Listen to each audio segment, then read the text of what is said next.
the only person you can really impact, like for 100% certain in your experience, is yourself, and then the children around you. You know, that is where your focus needs to be. Your focus needs to be on how are you going to impact yourself today? How are you going to help heal your own inner child, or the children around you directly, or the community around you directly? But being so concerned about what the whole world got going on, you can't do everything for everybody. You can't be everyone for everyone. And then that's when you start to feel like a victim, because you feel like you're helpless. There's nothing you can do. No, there's something you can do. Even if that something is dealing with something that you're running from, okay? Dealing with yourself. A lot of times we like to distract ourselves with, oh, let me help this person and that person and that person and this person, so I can ignore what I have going on within myself, because it's easier to help someone else than it is to help yourself. But you know who's always there? You. You're always there. So even if you do that thing for someone else, the you that's guilty or feeling ashamed or mad or angered or whatever, that or happy or excited or thrilled, that you is still there, or scared, that you is still there. Once you're done your distraction, you're still the thing that's left. So you have to get you together too. And that should be your first priority, because when you are together, you can be together, and it just impacts those around you and they get together. But if you're operating at 50% capacity, there's no way you can give 100% to anything, because your 100% isn't even a true 100%, because you're operating at 50. If you're not operating to your highest possible capacity by focusing on self-development and putting yourself first in your own life, then you are not being your highest self, because literally you cannot be. And you might be in a situation where you can't change everything, but you can impact something. There's one way you can directly impact your life to improve it today. That might be something as little as taking the stairs, or not drinking. I was just going to this, drinking like 10 sodas a day. Maybe you drink 9 instead of 10 if you feel that that's something you should do. Or you say, you know what, I'm drinking my 10 sodas and that's what it is. Period. But you own up to whatever decisions that you're making, and you face it head on. And then when you face things head on, you realize that, like Florence Scovel Shinn says, it was not a lion on your path. It was a shadow. Now, some things are interesting lions on your path. I'm not saying that that's not the case, okay? But what I'm saying is the memory of it, whatever it is that you're running from, is still going to be there whether you acknowledge it or not. And not facing it is not going to help you solve it. And numbing it is not going to help you solve it. And acting like it didn't happen is not going to help you solve it. But what can is just, when I say facing it, it's just deciding that I'm not going to allow this to keep me back anymore. I'm not going to allow this thought to control me anymore. I'm not going to allow this trauma to define me. I define myself, and I'm not going to be a product of my environment. My environment is going to be a reflection of me. Period. You know how you do that? You do that by showing up for yourself just as much as you show up for everyone else. You do that by showing up for your responsibilities just as much as you show up for your responsibility to someone else. You do that by keeping your promises to yourself. You do that by being gracious and gentle with yourself and accepting the fact that you did make mistakes. You have hurt people. People have hurt you. You've likely hurt somebody in some way. If you live long enough, you're going to hurt someone. You live long enough, you're going to make someone sad. You live long enough, you're going to make someone extremely happy. You live long enough, you're going to make someone feel great. You know, it's just part of it. So accepting it and accepting the fact that you are who you are, and that's enough. That's fine.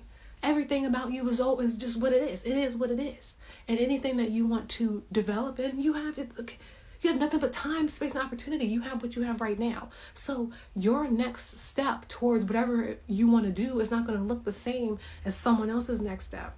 But you know where you came from. You might be so in a space where just deciding to do better is a huge thing for you, much less sticking to it. Your win might be, oh, I got a little bit closer this time.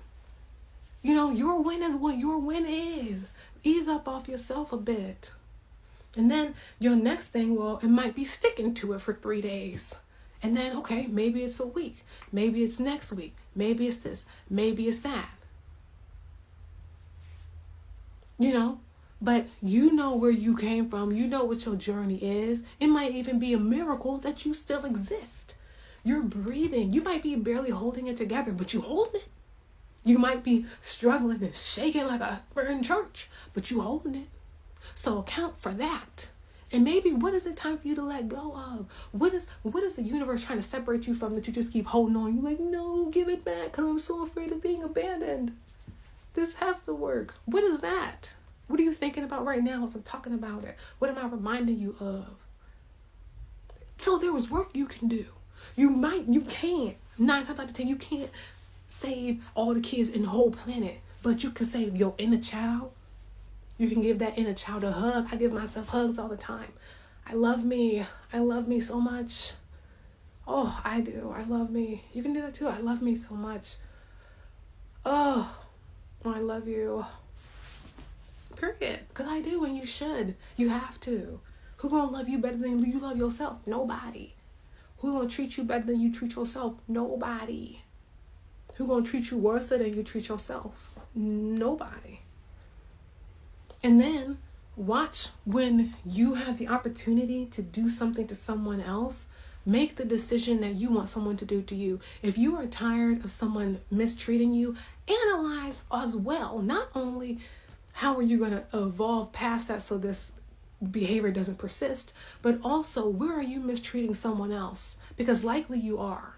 Likely if you're in that energy and in that space of mistreatment, there's probably someone in your life you can be treating better as well. It might be you. It might be you that you could be treating better. It might be your child. It might be your spouse. It might be your neighbor. It might be everybody that you interact with that you can treat better. But if you feel like you're being mistreated, then, you have to stand up for yourself. And sometimes that means distancing. Sometimes that means letting people know how crazy you really are. Sometimes that means just existing and just being so wrapped up in what you're doing that what other people do, it doesn't even exist in your experience because that's their life. You're so busy living your own life. We're all here together, but I've noticed that when people are super, super involved in what everyone else is doing, it's usually because they're running from something in their own experience, and that's only going to cause you to have more things to run from. So the bigger the monster is to you, the bigger and harder the attacks are going to be. All of these movies that we watch and all of these things are really just trying to, in different ways, explain our reality and explain what's happening here. And when I say we have more control than we realize, is that when we start to acknowledge whatever it is that we're walking with and in our everyday experiences, then we can address those things one thing at a time, and little by little, a little becomes a lot.